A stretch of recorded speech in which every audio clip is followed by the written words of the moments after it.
Apply the PTFE tape in a clockwise direction, ensuring the thread is adequately covered.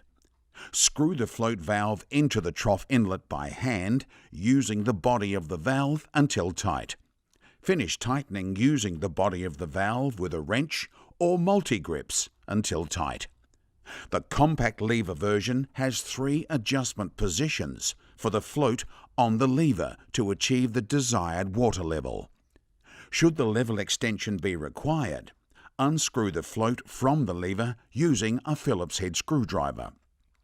Then attach the supplied lever extension to the float in one of the 3 positions. Then attach the lever extension and float to the short lever, which has 3 positions of adjustment, giving you multiple water level adjustments. Ensure the valve is perpendicular and turn on the water supply.